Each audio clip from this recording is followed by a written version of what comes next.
నమస్తే అండి. నేను మీ లలిత. ఈరోజు ఏంటంటే, మన మిద్దె తోటలో కాసిన పాలకూరని హార్వెస్ట్ చేస్తున్నానండి. చూడండి ఎంత వచ్చిందో పాలకూర. చక్కగా నవనవలాడుతా కనిపిస్తుంది కదండీ! అందుకేనండి వెంటనే ఈ పాలకూరతో ఒక మంచి కర్రీ చేసేసుకోవాలని చెప్పి గబగబా ఈ పాలకూరనంతా కోస్తున్నానండి. ఈ పాలకూరతో చాలా రకాల వంటలు చేసుకోవచ్చు. నేనైతే పాలకూరతో ఉల్లికారం చేస్తున్నానండి.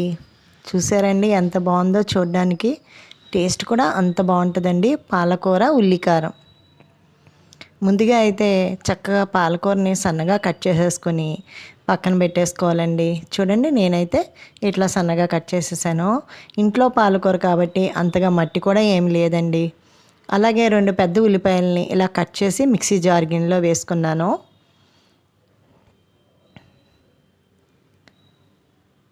ఒక టీ స్పూన్ జీలకర్ర వేసాను.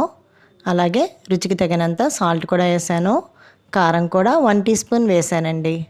మొత్తం ఇవి 4 కలిపి మిక్సీ పట్టేస్తున్నాను. ఉల్లిపాయలు, ఉప్పు, కారం, జీలకర్ర ఈ 4 ఇలా మెత్తగా గ్రైండ్ చేసేసుకోవాలండి. ఆయిల్ వేసుకొని కళాయిలో పచ్చిశనగపప్పు వేసానండి ముందుగా. అలాగే 2 వెల్లుల్లి రబ్బలు కూడా వేసానండి. కచ్చాబిచ్చాగా దంచి వేసాను. ఆవాలు వేసాను 1 టీ స్పూను. జీలకర్ర కూడా 1 టీ స్పూన్ వేసానండి. 4 ఎండుమిరగాయలు కూడా కట్ చేసి వేసానండి. కొంచెం కరివేపాకు యాడ్ చేశాను. పాలకూర ఉల్లికారం చాలా టేస్ట్గా ఉంటుందండి. చాలా ఈజీగా కూడా చేసేసుకోవచ్చు. ముందుగా మిక్సీ జార్లో మిక్సీ పట్టుకున్న ఉల్లిపాయ ముద్దని ఇప్పుడు ఈ పోపులో వేస్తున్నానండి. ఉల్లిపాయ పచ్చివాసన పోయే వరకు ఇట్లా వేపుకోవాలి. సిమ్లో పెట్టుకుని దోరగా వేయించుకోవాలండి.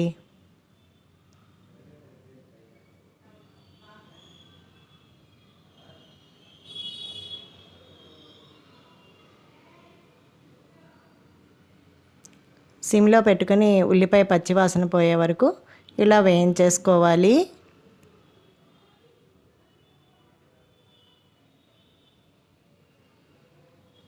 ఒక పావు టీ స్పూన్ పసుపు కూడా యాడ్ చేశానండి.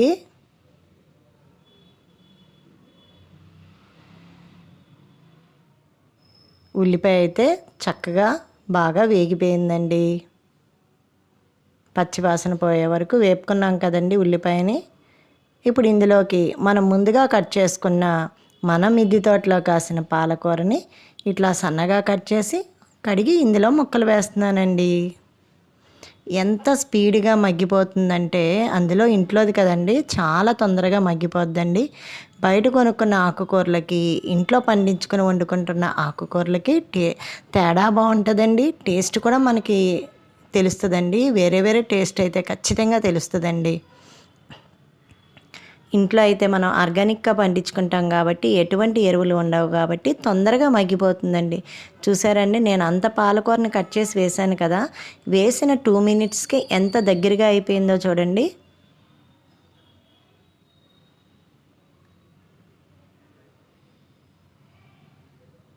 చూడండి ఎంత దగ్గరగా అయిపోయిందో మెత్తగాని.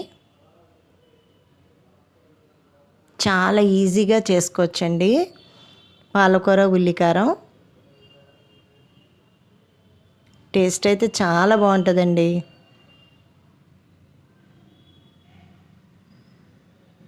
బాగా మగ్గిపోయే వరకు ఇలా పాలకూరని వేపుకోవాలండి ఉల్లికారంలో.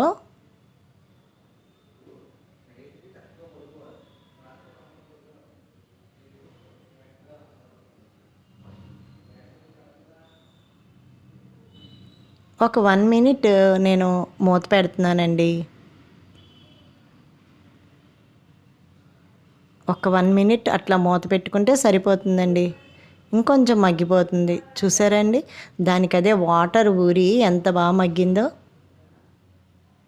అసలు మనం ఇందులో ఉట్టి పాలకూర ఉల్లిపాయ మిక్సీ పట్టి వేసిందే కదండి. అసలు చూడండి ఎంత బాగుందో కర్రీ. చాలా మెత్తగా ఉడికింది కదండి.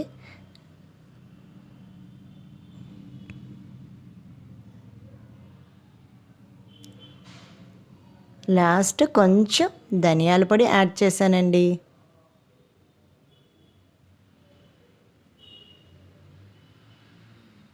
1 టీ స్పూన్ ధనియాల పొడి యాడ్ చేసుకుంటే లాస్ట్ సరిపోతుందండి. అంతేనండి, చాలా ఈజీగా పాలకూర ఉల్లికారం చాలా ఈజీగా చేసుకోవచ్చు అనమాట. మేమైతే చక్కగా రోటీ చేసుకొని రోటీలో పాలకూర ఉల్లికారం తిన్నామండి. అలాగే రైస్లోకి కూడా చాలా బాగుంటుందండి.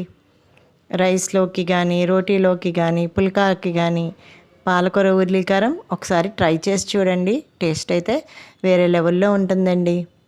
ఓకేనా అండి, ఇప్పుడు నేనైతే సర్వింగ్ బౌల్లోకి కూడా తీసేస్తున్నాను. నా వీడియో కనుక నచ్చితే పాలకూర ఉల్లికారం ఖచ్చితంగా కామెంట్ అయితే చేయండి, లైక్ చేయండి, షేర్ చేయండి, సబ్స్క్రైబ్ చేయండి.